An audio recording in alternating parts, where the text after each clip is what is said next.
Dragon Age Inquisition was rated M for mature by the ESRB and contains blood, intense violence, nudity, sexual content, and strong language. Viewer discretion is advised.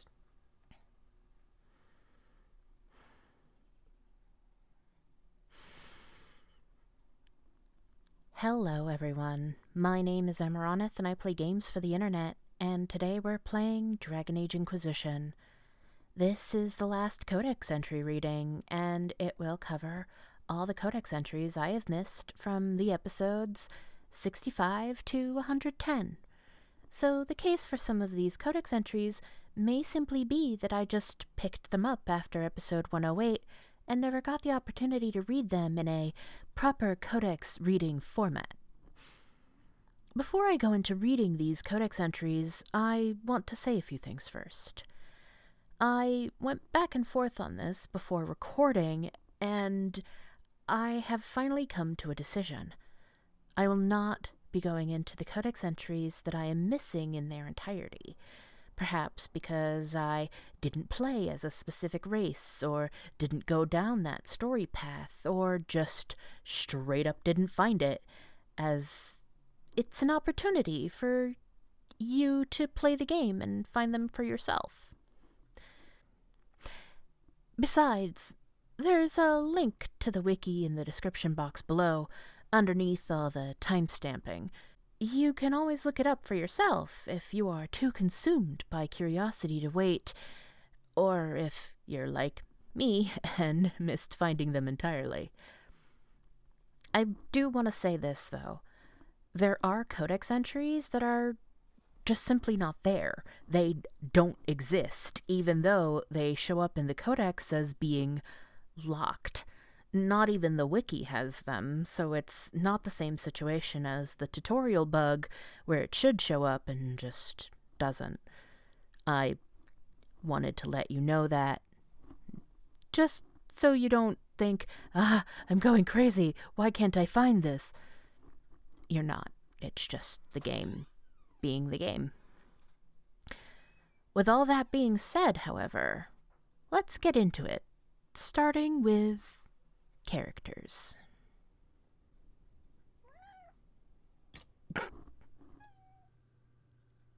Saarath. This letter was clearly written a few lines at a time over the course of multiple days, as the ink at the start has already faded slightly.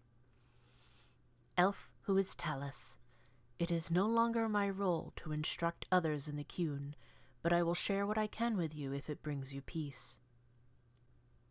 You are not alone in your struggles to achieve mastery of yourself and your purpose. Many Vir come to the Qun filled with fear and anger. These feelings build walls brick by brick within the self. They prevent you from seeing the others around you, from seeing the world as it is, and they convince you that you are alone and in darkness, that you must fend for yourselves. The walls are real, but the darkness and the solitude, the world that they create within the self, that is all illusion. You must work to tear down the walls if you wish to see the truth. And the truth is this: no one is alone. It was the wisdom revealed to Kuzlan in the desert long ago. What looks like solitude is connectedness. What looks like darkness is only the space between stars. This portion of the letter is slightly newer, and the handwriting, which was exceptionally tidy at first, has become somewhat looser, as if written in a hurry. And it is not just Vir who struggle with these illusions. The world changes the self, and we must balance mastery upon its turning tides. Once I was an Ashkari, and I spent my days examining the philosophy of the Qun and trying to seek the enlightenment that Kuzlan found, but my dreams of demons took me down a new path. Here the writing is filled with crossed-out passages, and the script becomes shaky. Some of the ink is still wet. And now, with the song Liquid crossed out, and now I study the dam which holds back magic at its source, we will, crossed out, it is our purpose to, crossed out, things change, little Talus. The world changes. Find purpose in people around you, and your role will be clear. Remember when, crossed out, it will be hard to find wisdom in the noise. The noise is an illusion, like the darkness, but the walls are real. Remember that. Tear down the walls first, and you will see the truth. Saarath.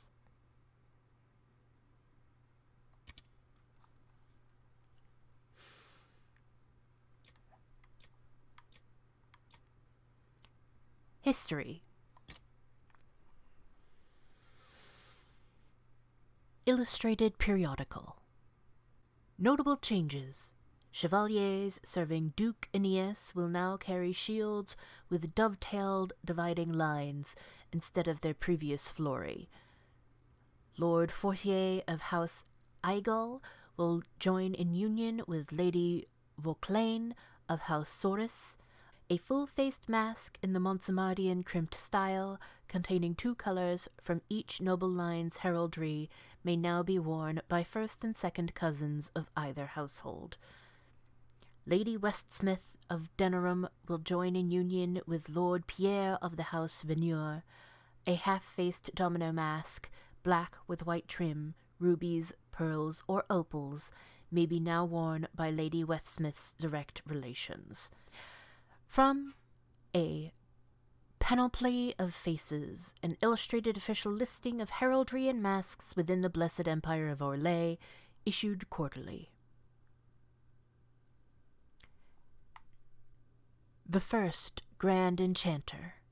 Grand Enchanter Lothair Hardoon was the first leader of the Circle of Magi when it was founded in 120 Divine. After Hardoon distinguished himself in battle during the Second Blight, Emperor Dracon himself endorsed him for the position.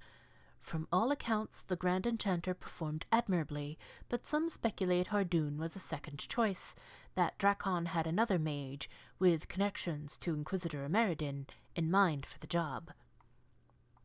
Tellingly, these debates are based on a half-finished letter to an army captain and the guest list of a party, where Emeridin and the Emperor were in attendance. If any proof ever existed, it is likely dust. The idea's merits should be treated as such for scholarship's sake. From a short primer of Orlais' most excellent and inspiring history by Lord Renors, published in 935 Dragon. The Rebel God. The Dalish use Haralen to mean traitor to one's kin, but the word does not appear in any elven text before the Tower's age. The ancient root word is related to Haralen, or opposition, and Helathen, or noble struggle.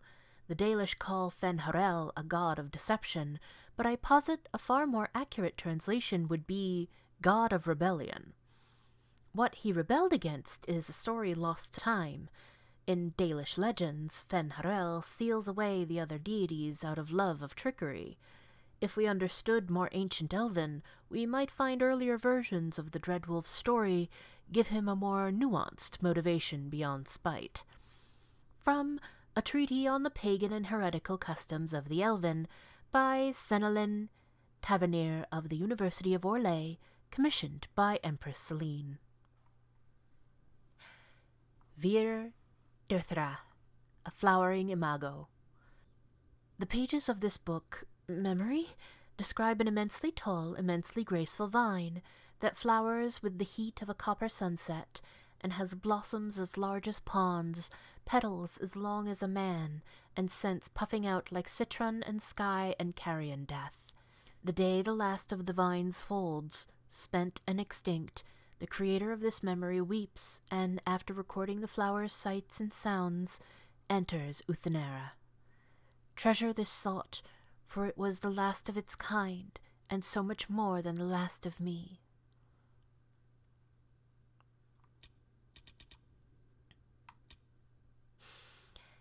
Vir Dirthara, attentive listeners. The pages of this book, Memory, show a solemn group of elves in an amphitheater of living wood, entire trees grown into seats and stairs for the listeners to recline on. 2 other elves and a spirit of learning are speaking in turn on ways to bend the properties of the material world when casting spells. At the end, the spirit, with the air of a senior lecturer, floats forward and booms in a surprisingly deep voice. The unchanging world is delicate.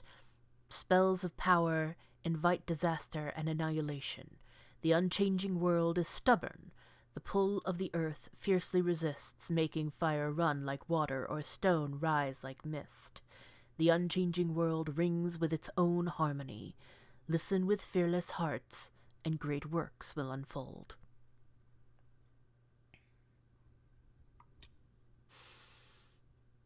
Vir Dirthara, Birds of Fancy. The pages of this book, Memory, describe a pair playing, colliding in the air, bodies formed for kissing, stroking, lines of heat as molten as the sun. The dance is fluid, roiling, never-ending, lovers tangled in a laughing knot that rolls on for years, a promise never to be parted, whatever ages come. An annoyed thought intrudes, from one who marked this memory after it was recorded. By the gods, find a private chamber!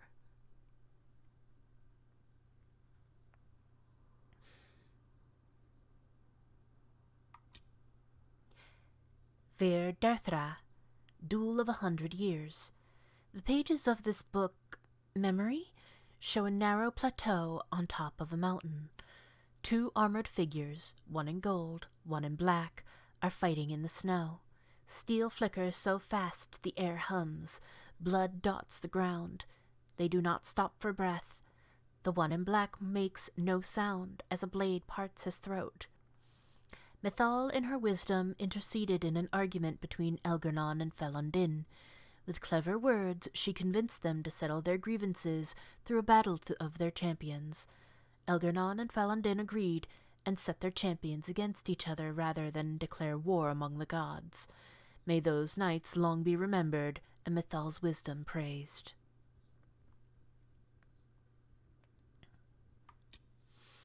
Vir Dirthara, Exile of the Forbidden Ones. The pages of this book, Memory, show the blazing forms of the Evanoris banishing a howling spirit from the reaches of the Fade that touch their lands. A voice rings out, stern and imperial. For abandoning the people in their time of greatest needs, for casting aside form to flee to where the earth could not reach, we declare Zebenkek and others of her ilk exiled from the lands of the Evanoris. Beware, their familiarity with shape allows them to travel paths unaided. They may be bound, but only the protection of your gods will fully shield you from their malice. They are forbidden from the earth that is our right.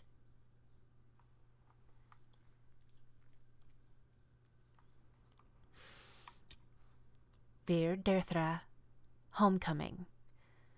The pages of this book, Memory, describe an elf approaching a city of glass spires so deeply blue they ache. The city's outskirts are wrapped in lakes of mist, and figures stroll along the pearly glowing strips as if they walked on solid ground.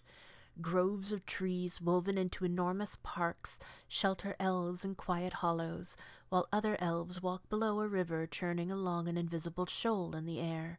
The scene hums with quiet talk and contentment as the Memory's maker reaches the city's gates, already thrown open wide.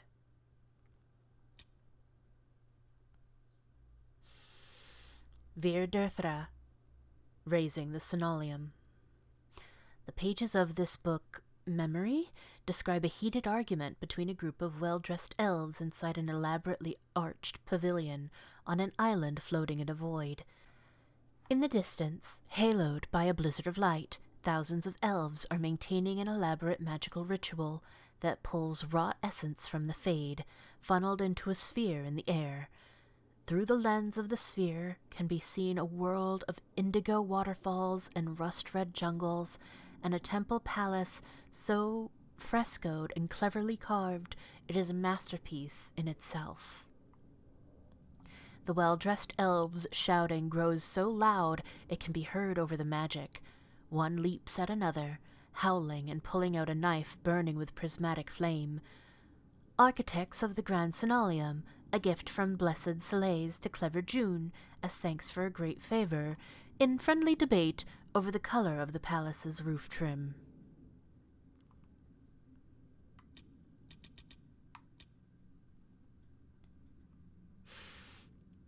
Vir Dirthara, Signs of Victory. The pages of this book, Memory, describe a monument made in a single afternoon by 1,000 toiling servants swarming over a lump of fallen stone, as large as a collapsed mountain. By the end of the day, the stern figure of Elgarnon stares down into a valley carved out from the foothills of the rock. The slaves have disappeared.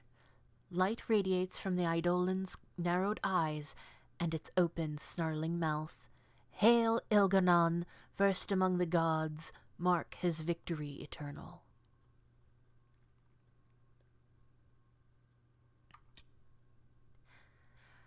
Vir Dirthara, The Deepest Fade.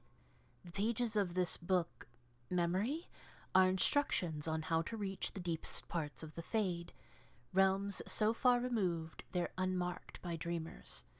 Epiphany requires a mind smooth as mirror glass, still as stone.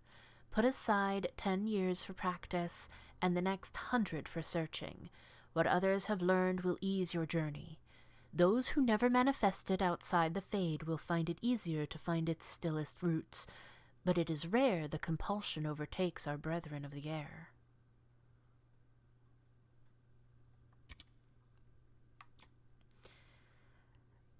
Letters and Notes. A letter from Warden-Commander Clarel. Magister Aramond, I am not an untutored apprentice. The Grey Warden mages who left the Circle just after their harrowing might take your explanations at face value, but I was an Enchanter before I joined the Grey Wardens. That the sacrifices, the death, are necessary to bind the demons, I grant you. You know more of such things than I, and I make no judgment upon it. But the manner of my mages since binding the demons is still unsettling. They answer my questions readily, but the words are spoken by rote, and several of the non-mages have complained that their comrades seem cold and unfeeling since the ritual. Some of that is natural, I grant you. One cannot kill a brother and come away unchanged. But if there is more to this, I will have it from you. The Inquisition presses us to action. Continue the rituals. If we must destroy them before we venture into the deep roads, so be it. But do not lie to me, Aramond. I stand against the blight, and no man, no inquisitor, no magister will get in my way. Clarel.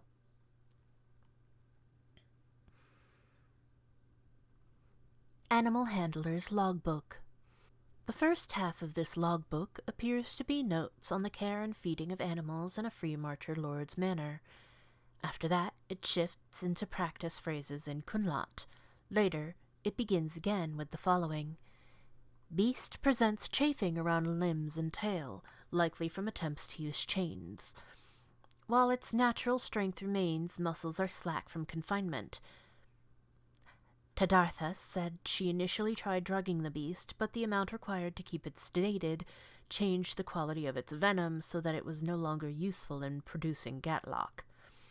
She says fire has kept it under control, while the heated panels keep it in a state of comfortable drowsiness. Tardathras is not as good at deception as she thinks she is. She does not like what we are doing to the beast. She calls it Atashi, which means something like great thing, and she repeats sayings from the Qun to herself when she extracts the venom. I do not disagree with her. I saw enough harm done to innocent beasts at my lord's sneering commands. The beast, the Atashi, deserves better than the pry bars and needles we use upon it each time we drain its venom gland. Tardathras says I may be needed at the Winter Palace. It is likely that some view elves with suspicion, thanks to these attacks by the agent of Fenharel, but a human woman may still pass unnoticed among the servants. She says I may be asked to deliver more gatlock in different containers. She says that it could be dangerous, and that if I do not return, most will assume I am dead. As I said, Tardathras is not as good at deception as she thinks she is. but she is right. I did not join the Qun for this.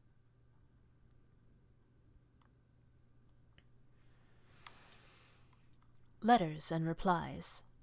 A letter with an Inquisition seal sits half buried in a pile of memos.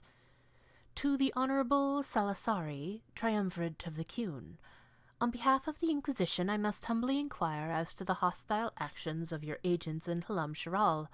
We can only view the attacks by Ben Hasrath agents upon our officers and the infiltration and sabotage of the Exalted Council at Halam Shiral as the prelude to a declaration of war.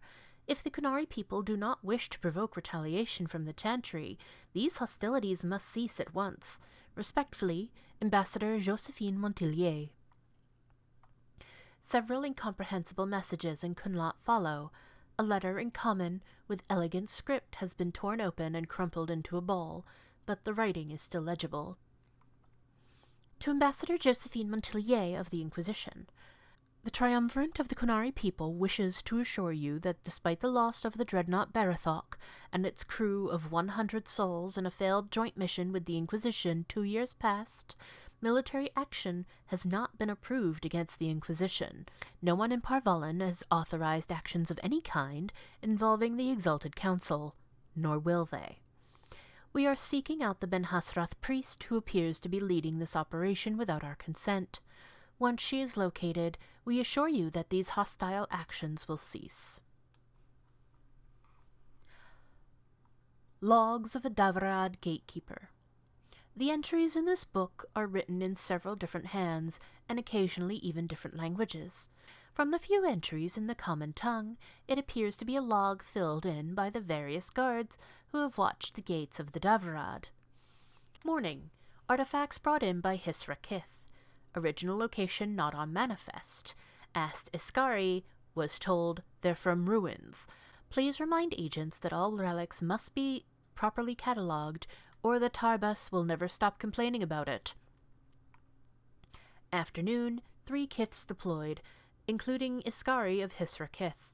Told her to write down locations in her manifest this time. Evening, Hisra Kith reported back.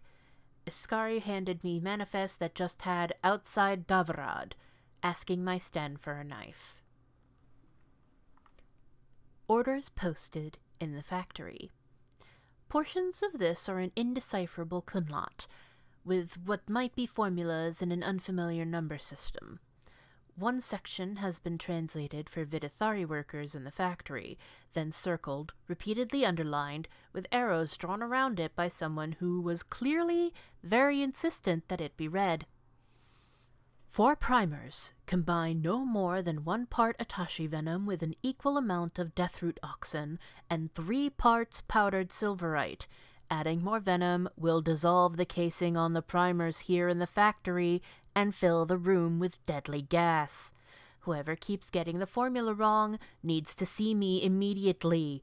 We have a great many primers to make on a tight schedule and cannot afford any more delays due to mistakes. The very private diary of Sandal Feddic. Do not read. 2 Kingsway, 941. Enchantment, enchantment. 19 Harvestmere, 941. Enchantment, enchantment. 11 Firstfall, 941. Enchantment, enchantment. 15 Herring, 941. Enchantment! Enchantment? 17 Winter March, 942. Enchantment. 30 Winter March, 942. Enchantment? Enchantment. 5 Guardian, 942. Enchantment. Enchantment. 21 Draconis, 942. Enchantment. 16 Cloudreach, 942. Enchantment! Enchantment. Enchantment? Written instructions for new workers. While some of this letter is written in Kunlat, most is in the common tongue. the letters blocky and simple but tidy. The dragon's breath must continue regardless of concerns at the Winter Palace.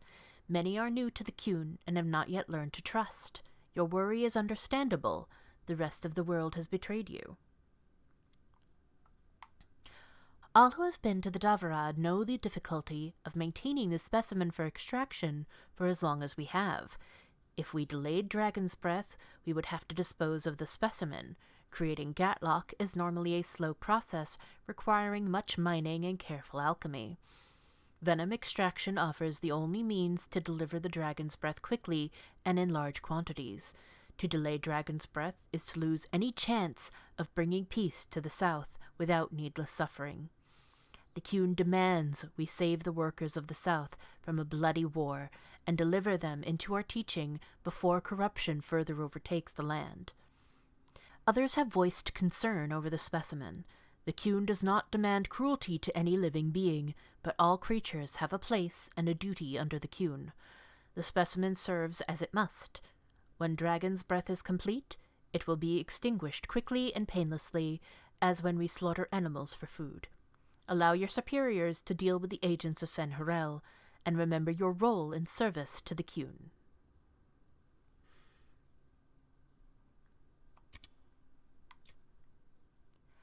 Magic. The Risk of Sarabas. This sheaf of notes is written mostly in Kunlat, but select paragraphs have been translated into the common tongue. Those born outside the Qun will not comprehend the seriousness of using mages to help us. They believe the worst that can befall a mage is demon possession. They do not truly understand that the loss of mastery comes with the loss of the self. Those of the Qun since birth do not understand why we risk using Sarabas.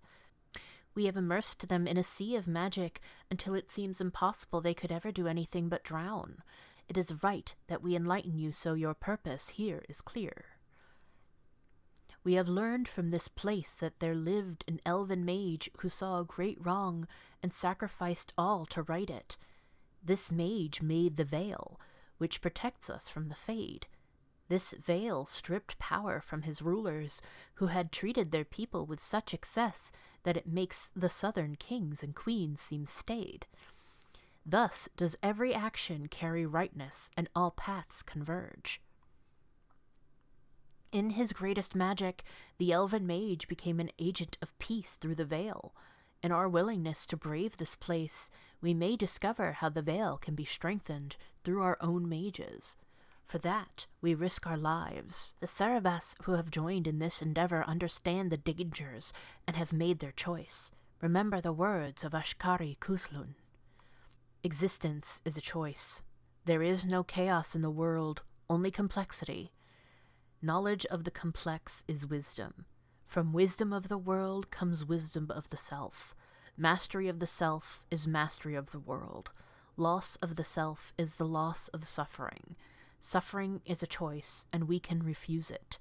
It is in our own power to create the world or destroy it.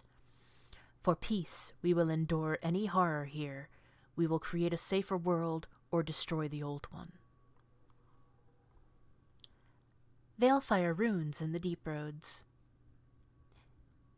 In the light of the Veilfire, the runes seem to shift, coiling and uncoiling like snakes.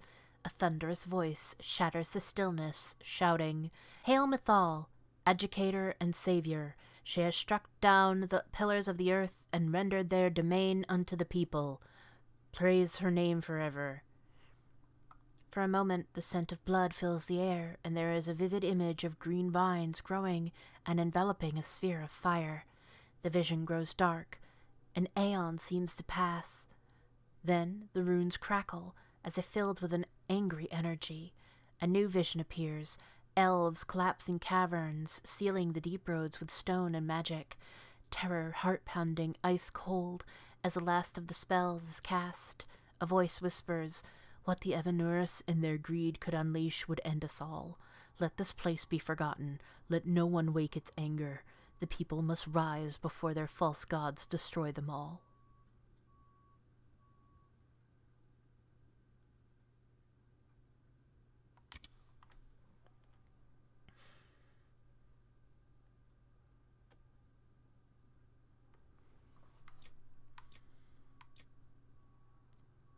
Tales. Harden Hightown, chapter ... by Vir Dirthara. Donnan wiped spilled ale off the bar, listening to the cries of the birds and the crashing of waves outside. Another slow day on the Amaranthine coast. The tavern didn't get many visitors, just a little too far south of the Antivan border to catch the caravans, but he hadn't opened it to make a profit. He poured some noxious ander stout from an oak cask into a heavy tankard and carried it outside to a dark-haired nobleman on the patio, idly strumming a lute so out of tune it sounded like some other instrument, perhaps a tuba or a kettle drum, trying to invent music from scratch. Donnan handed over the tankard, only half hoping it would stop him from playing any more. "That's very kind of you, guardsman." Thankfully, the gentleman set aside his lute and took the tankard, putting his feet up on the table in front of him. "It's just Donnan, these days," he replied, looking out over the waves. "My time in the Kirkwall Guard is over." "It's never really gone," the nobleman smiled. "Kirkwall. It finds its way into your soul, and once it gets there, you carry it always." The sun was setting behind them, casting long shadows from the tavern down to the water. A flock of cormorants took advantage of the fading light to dive for fish making their way back out to sea.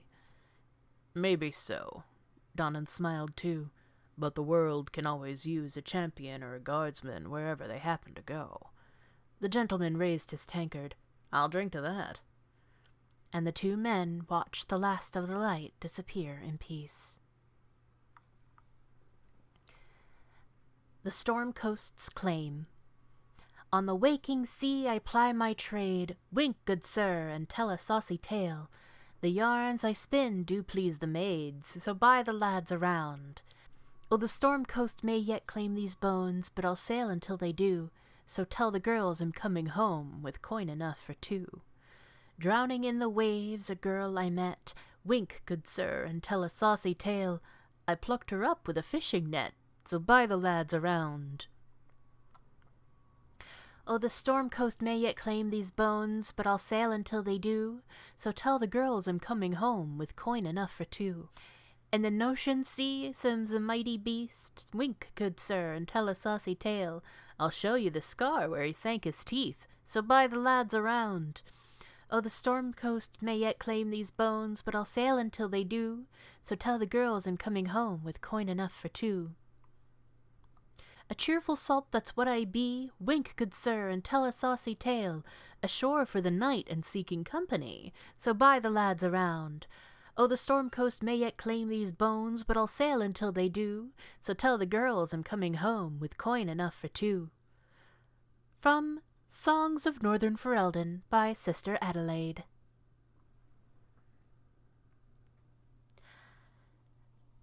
And that is that. Thank you so much for joining me on this journey.